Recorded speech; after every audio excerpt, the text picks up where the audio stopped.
Dorothy was shocked to see Kevin. Then she remembered something. At Grandma Jones's birthday party, when Jason called Drake to intimidate Kevin, he ended up getting beaten up himself instead. Kevin and Drake were friends back then too. She realized that she didn't know Kevin at all. Why did this keep happening? How did he have so many powerful friends? Dorothy stared at Kevin with a confused look in her eyes. "Drake, who is this guy?" Conrad asked as he pointed at Niles. "I have no idea where he came from," Drake replied as he shrugged his shoulders. After getting a straight answer, Conrad took a deep breath, then walked over to Niles, grabbed the lapel of his bright white suit jacket. "What kind of game are you playing? I'll teach you a lesson you won't forget." "Don't you know who I am? Haven't you heard of the Walford family?" Niles roared angrily. "The Walford family? The Walford family?" Conrad looked back at Drake to make sure he wouldn't cause him any more trouble. "Never heard of them." Drake scratched his head and answered calmly. When they heard this, everyone took a deep breath. Had Niles just been pretending this whole time? Drake has never even heard of the man's family. "Let me warn you, Dominic Archer won't let you off easy if you do anything to hurt the Walford family. I have no problem letting him kill you," Niles roared loudly. "Oh, so you run with Dominic? Do you really think I give a... Even if Dominic were standing here right now, I'd teach you a lesson. You really think a lot of yourself. I'm sure Dominic doesn't give a rat's about you." Then Drake turned around and walked quickly to Kevin. "I'm really sorry, my friend. I kinda lost my temper, but guys like that really piss me off." "Just pay attention from now on," Kevin replied tersely. "I'll be sure of that." Drake smiled as he shook Kevin's hand. "If it's okay with you, just leave the money here and head back to the hotel." Kevin gave Drake a little smile. Originally, this nonsense had nothing to do with him. If it wasn't for Dorothy, he wouldn't have gotten involved at all. After Drake and Conrad left, Dorothy's friends came back to their senses and started to flatter her. "My God, Dorothy, I had no idea that your son-in-law is so powerful," one of them commented. "Kevin doesn't look like to me. He's got to be one of the most important people in the whole city," another one remarked enviously. Kevin chuckled a little at how everyone was reacting to him. What he did was really nothing at all, but they were making such a big deal about it. Then the crowd circled around Niles. Kevin was everything that Niles had been pretending to be, and now he looked like a clown. After hearing all her friends praising Kevin, Dorothy tried to act like she didn't think Kevin was all that bad. "Well, I have to admit it. My son-in-law is really pretty capable, but he's still very young. That's why I deliberately said all those things. I didn't want him to get too full of himself. It's good to have some modesty." Her friends bought her excuse and then started giving her invitations to breakfast, dinner, even to join their next poker game. Dorothy gladly accepted their offers. When the women left, they stopped to thank Kevin on the way out, and they said that he was welcome to come to their homes too if he wanted. On the way home, Dorothy, who was sitting in the back seat, kept staring at Kevin. Lily had an enormous, satisfied grin on her face. She found that Kevin was becoming more and more mysterious, and her imagination was running wild. When they got back to the condo, Lily and Dorothy went to get some rest. They were grateful that the money had been returned. Otherwise, the bank could have taken their home, and the three of them would have had to find a new place to live. Kevin didn't want to reveal his true identity to Lily yet. After all, the Williams family's frame-up hadn't been resolved, and he really didn't want Dorothy to go live with his parents. Kevin didn't want to slack off on his training, so he went to the study to read up on herbal medicine and practice his skills.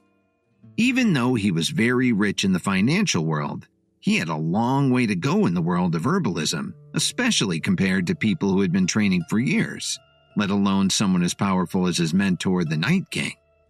A little past 1 a.m, Kevin suddenly opened his eyes and clearly heard the sound of footsteps. "Is there a burglar in the house?" Kevin frowned and thought to himself. When he saw the door opening, he stood up from his chair. "Mom?" Kevin exclaimed in surprise. With the help of the moonlight shining in from the window, he could see that his visitor was Dorothy. "What are you doing in the study this late at night? Shouldn't you be in bed?" Kevin walked over and flicked on the light so they could see each other better. But Dorothy didn't answer Kevin's question. She just stood there staring at him. "Is everything all right?" Kevin started to feel uncomfortable as Dorothy kept looking at him. "Kevin, tell me honestly, are you hiding your identity from us?" Dorothy finally asked the question that had been keeping her awake all night. Why is she suddenly asking me this? Kevin wondered as he scratched his head. He didn't know what to say for a moment. "I just have to know or I'll never be able to fall asleep. Tell me the truth, Kevin. It's just the two of us here. No matter what you say, I won't tell a soul." Dorothy closed the door gently behind her. The atmosphere in the room suddenly got a little awkward. Kevin was uncomfortable being alone with Dorothy, especially with all of the horrible things she'd done to him over the years. Plus, he really didn't want to tell her the truth, at least not before he told Lily. "Let's talk about it tomorrow, Mom." Kevin slightly lowered his head, a little afraid to look her in the eyes. He quickly stepped around her, opened the door, and headed off to go to sleep. But the more he behaved like this, the more he confirmed Dorothy's suspicions. At that very moment, in their luxurious mansion in the suburbs of Chicago, Mackenzie, Knott, and her grandfather were sitting on the sofa. A middle-aged man was sitting with them, looking shocked as he examined a reddish-brown pill. "Uncle Dylan, can you tell if it's authentic? It's way past my bedtime and I'm getting kind of sleepy." Mackenzie yawned a few times. Dylan was a trusted member of the Knott family. He was also the only herbalist in the whole family, so they always went to him for advice. Until now, he'd been able to make some herbal meds that helped to suppress Mackenzie's symptoms. So when Mackenzie returned home earlier that day, she found Dylan and asked him to check out the repair pill that Kevin had given her. "Don't rush me, Mackenzie. Let me take a good look at it." Although Dylan was getting on in his years, his training had given him a lot of energy, especially at night. A few minutes later, Dylan sat up straight and smiled at her. "Whoever made this did an incredible job. Incredible. You've definitely got an authentic repair pill, and it looks like it's top quality. Whoever made this is quite a good herbalist." "What? Uncle Dylan, are you sure this is really a repair pill?" Mackenzie asked him in surprise. "I'm certain my colleagues would agree. Although the specific preparation method for a repair pill disappeared nearly 100 years ago, I know what they should look like," Dylan explained to her as he tried to control his excitement. "According to the sources I checked, the repair pill should be reddish-brown. The lower quality one would be light red in color. There are other characteristics to look for, including fragrance, and this herbal med looks like it's the real thing." Dylan said this with obvious admiration. "Do you mind if I ask where you got this pill?" Dylan then asked her. Mackenzie immediately pictured Kevin in her mind. She started to blush and whispered, "It was made by a friend of mine." "You're very lucky to know him. I'm guessing your friend must be about the same age as you. Someone that young who has skills like this is destined for greatness," Dylan said excitedly. Even though Mackenzie was his niece, he'd watched her grow up and considered her to be like a daughter to him. After Mackenzie had been suffering for so many years, Dylan was starting to get worried about her. Now with the repair pill, all her problems were solved. "Mackenzie, please answer me honestly. What kind of relationship do you have with your friend?" Her grandfather asked her seriously. He was astonished that such an advanced med could have been prepared by such a young man. He was close to being a master at it. If the Knott family could get to know someone like that, they could really increase their level of development and meet any challenge they faced. "Grandpa, why are you asking me that?" Mackenzie's face started to get even more flushed. "What are you blushing about? I'm just asking you a simple question," he smiled. "It seems to me that someone who can do work like this could really help our family a lot." "Grandpa, do you really want to get involved with an outsider? In any case, I think you've already met him." Mackenzie still hesitated to admit who it was. "What?" Grandpa Knott got a puzzled look on his face. "You say I already met him? Where did this happen? Why don't I remember it? Grandpa Knott loved Mackenzie very much. On weekdays, a lot of young women stopped by to visit with her, and they were all related to his old friends in the Myriads. But Grandpa Knott had only been in Chicago for less than a month, ever since he'd been sent there by the Myriads. How many young people had he met? Not to mention such a gifted genius. Grandpa, you're getting forgetful. Remember when you had to be saved at the auction house? Mackenzie answered in a low voice so that Grandpa Knott wouldn't be able to see the expression on her face. You mean it's that young man? Grandpa Knott's eyes lit up as he began to remember. But when he left the auction house, he was still in a coma, and he didn't see what Kevin looked like. He'd never met the young man who had saved him. Dylan told him about it later. Mackenzie, are you friends with him? If you are, can you bring him over to see me? Grandpa Knott decided that he definitely had to meet Kevin, whether it was for his family or for the Myriads. As Dylan had already said, someone who could do this at such a young age was destined to do great things. Really? Mackenzie looked up in surprise. What do you want to see him for, Grandpa? What's the matter? Can't I meet any of your friends? Grandpa Knott smiled playfully. Yes, of course you can. Mackenzie was blushing more than ever now. The night passed quickly. Kevin and Lily were awakened by a knock on the door. Who is it? Kevin wasn't fully awake yet and was rubbing the sleep from his eyes. He was stunned when he opened the door. Dorothy was standing there with a huge grin on her face. Mom, what are you doing so early? Kevin asked doubtfully. Get up, sleepyheads. I've already made breakfast for you. Hurry up and wash, then come down to the table. Dorothy turned her head and looked at Lily, who was still half asleep. Come on, little one, why are you still sleeping? Don't you see that Kevin is already up? Hurry up now. Kevin and Lily were baffled. Since the day they got married, when did Dorothy ever make them breakfast? Hurry up and get ready. I'll go down to the kitchen and get the coffee brewing. After Dorothy said this, she turned around and headed downstairs. Kevin closed the door, turned his head, and looked at Lily. He shrugged his shoulders and asked her, Do you think your mother's been in the liquor cabinet this morning? Maybe she's sick. Lily hadn't completely recovered from the surprise.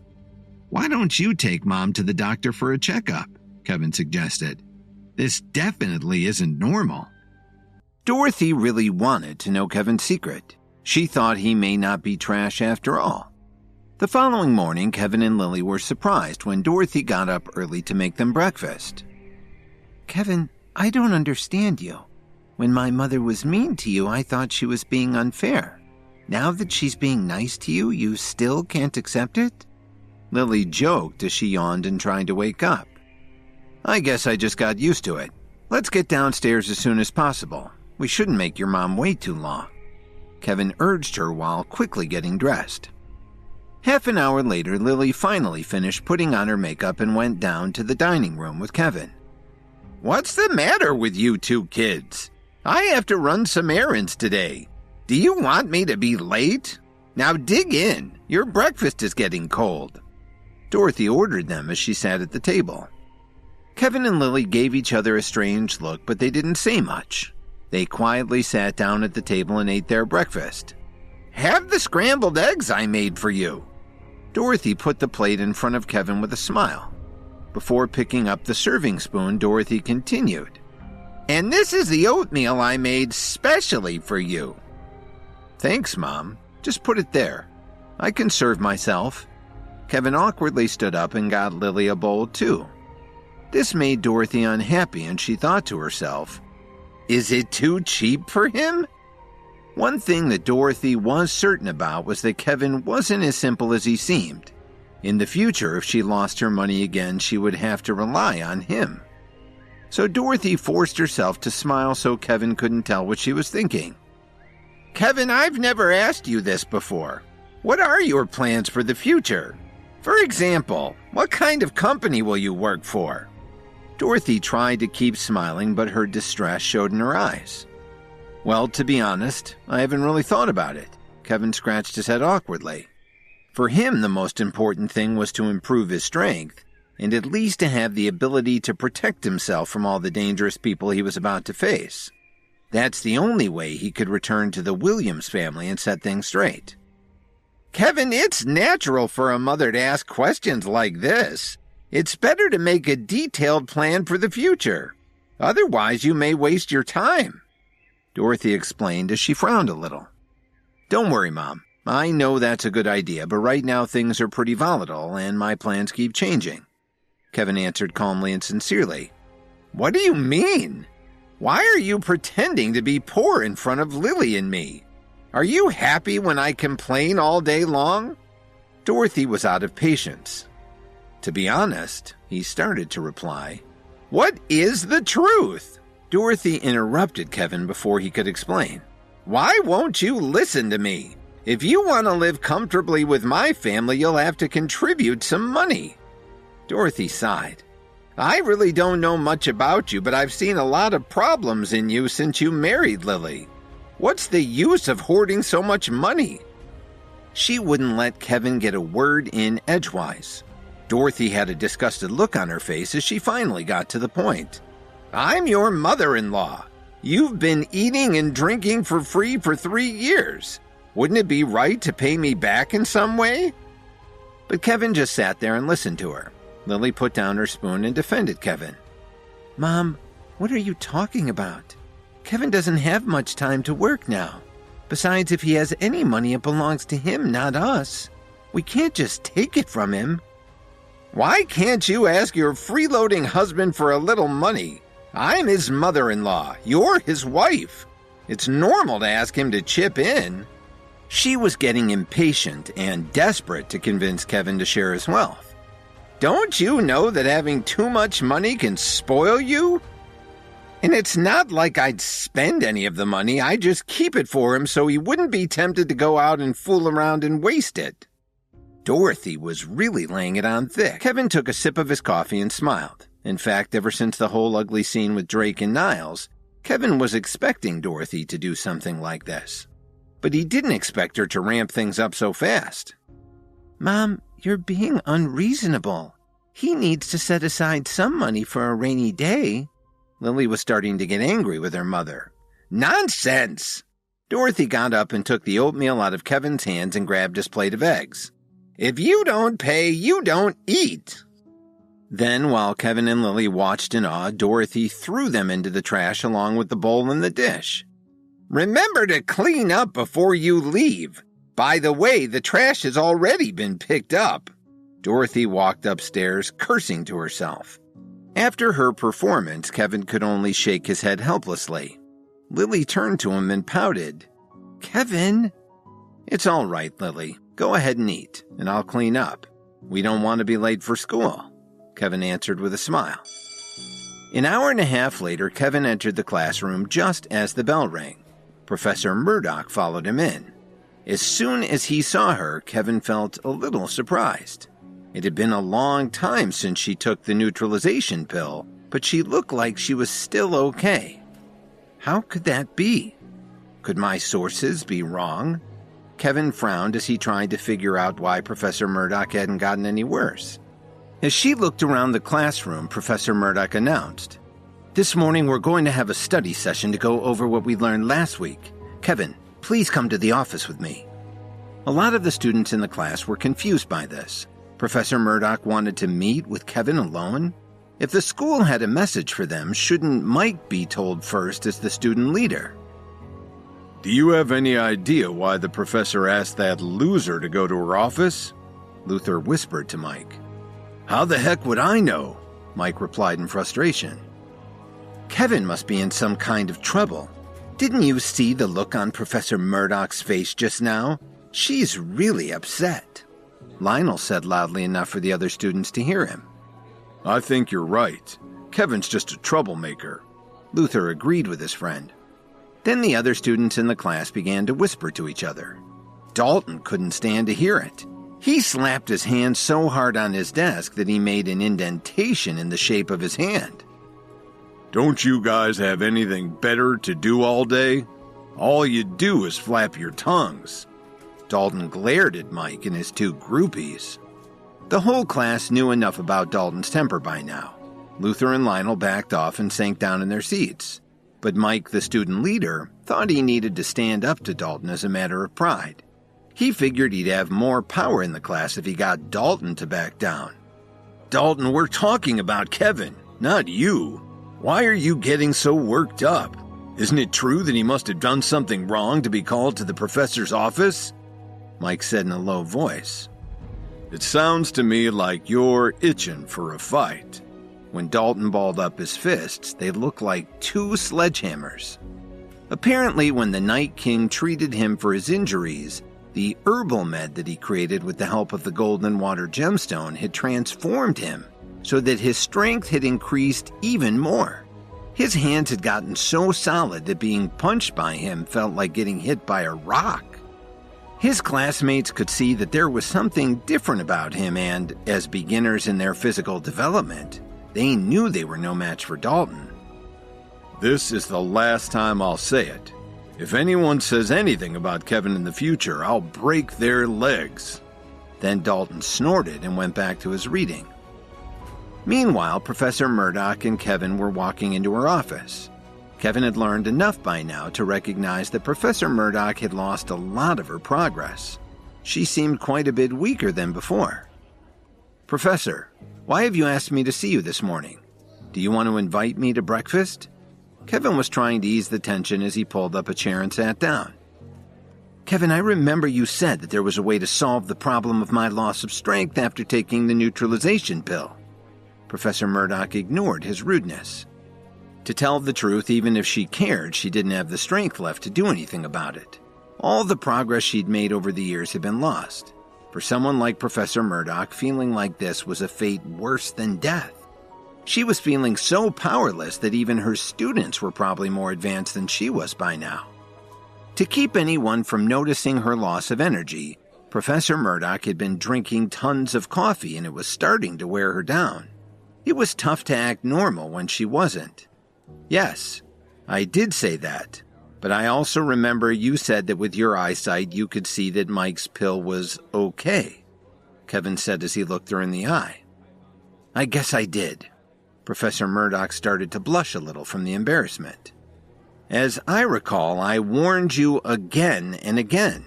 It's a pity, Professor, that you didn't listen to me." Kevin wanted to be clear that this wasn't his fault. Professor Murdoch nodded her head. "I know, Kevin. Believe it or not, a teacher can make mistakes too, but can you help me?" Professor Murdoch had decided that she'd pay anything to get Kevin to help her. She couldn't bear losing her strength and mental clarity over this dumb mistake. "Well, Professor, I'm pretty busy these days. Can you give me some time to think about it?" Kevin leaned back in his chair and shrugged his shoulders a couple of times. "I don't know what's been going on lately. My shoulders are feeling so tight. If only someone could massage them for me." Kevin knew that Professor Murdoch would understand what he was asking her to do. Sure enough, Professor Murdoch stood up, clenched her teeth, and walked around her desk to stand behind Kevin's chair. Then she reached out her hands and started rubbing his shoulders. Yeah, keep it going. Don't stop," Kevin said with a look of enjoyment on his face. "That feels great, Professor. I had no idea you were so good at this." She was one of the senior members of the union, and until taking Mike's pill, a very powerful person. Here she was degrading herself to get help from one of her students. If anybody walked in on them, how could she stay at the school? But she had to bite the bullet. Only Kevin had a way to help her recover. "That feels wonderful, Professor Murdoch. I almost forgot what we were talking about." Kevin was milking the situation for all he could. "What did you say? Are you pulling my leg?" Professor Murdoch suddenly got a little irritated. She pinched Kevin's shoulder and pushed him away. "Don't be angry, Professor. Just hear me out." Kevin knew that he'd gone a little too far. But how could he pass up a chance like this? After all, he tried to warn her. "Kevin, if you have a way to reverse the effects of that pill, just say so. If you don't have a way, head on back to the classroom. I'll have to find someone else, but I don't have a second to waste." Professor Murdoch had never sounded as serious about anything in her life. "Of course I have a way." Kevin reached into his jacket and pulled out a pale blue pill. This is a kind of elevation pill that can relieve the effects of the neutralization pill. Each one you take can cancel about 1/3 of the other pill's effects. It's kind of complicated because you have to neutralize a neutralization, if that makes any sense. Before Kevin could even finish speaking, Professor Murdoch grabbed the pill out of his hand, took a few steps, and swallowed the pill dry. Unfortunately, she hadn't waited to hear Kevin's instructions. Hi, Kevin here. If you're wondering what happens next, then stay tuned on the Pocket FM Universe channel for more episodes.